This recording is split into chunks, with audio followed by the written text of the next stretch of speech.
好险！这帮凶兽真是越来越猖狂。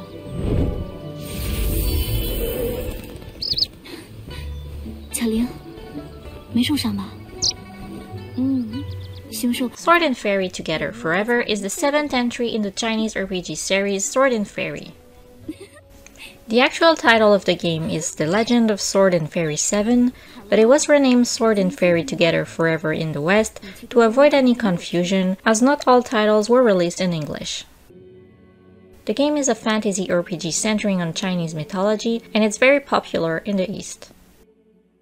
The series started back on Sega Saturn in 1995, and it has over 10 games, including spin-offs and even live-action TV shows. Although the past games were mostly turn-based RPGs, this one is actually an action RPG, so it's a new turn for a series.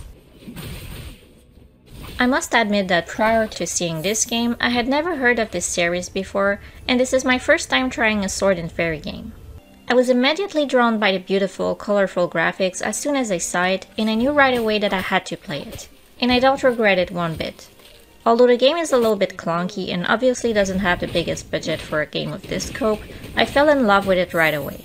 I love fantasy games, and this one is full of it, from mythical creatures, fantastical landscapes, magic, otherworldly characters, a large dreamlike world to explore. Sword and Fairy really has it all.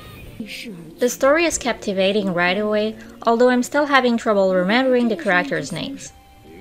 The game features a lot of cutscenes, but I was never bored, as the intrigue and characters are quite gripping.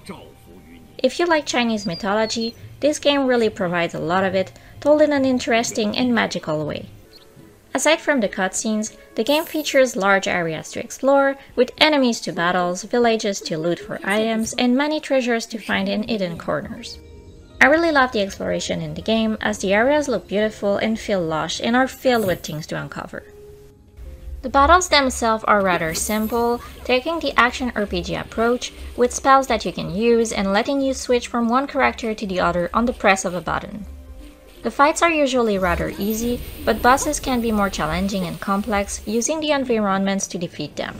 Overall, I find it fun and it complements the exploration very well. There are also occasional puzzles to break up the action, and even minigames, so I enjoyed that a lot, especially when the gameplay switched to something completely different and unexpected. So far, I'm really loving this game, although it does have some small flaws.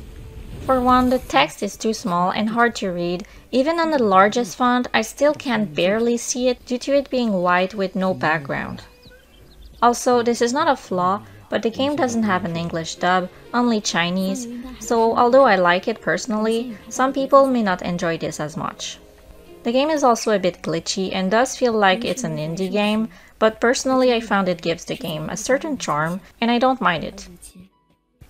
Although the graphics are not perfect, I find the game's art style looks beautiful and features landscape where I sometimes just need to stop to just look at it to enjoy how gorgeous it looks.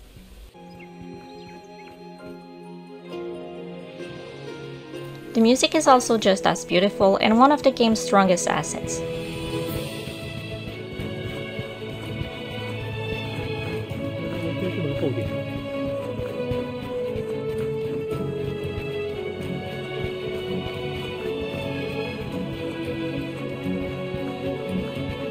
Although Sword and Fairy is fairly linear at times, there are a lot of side quests to do, and you are usually free to take your time and check the world around you before moving on to the storyline.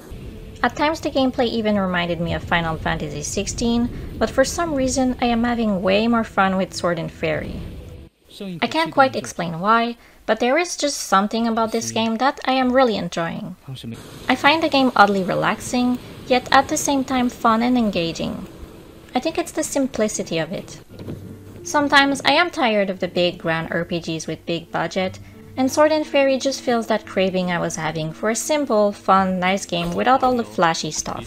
For what it is, it's a beautiful game with a unique story in a rich world full of fantasy and lore. Despite a few shortcomings and glitches, I love this game so far and definitely recommend it if you like fantasy games and indie RPGs.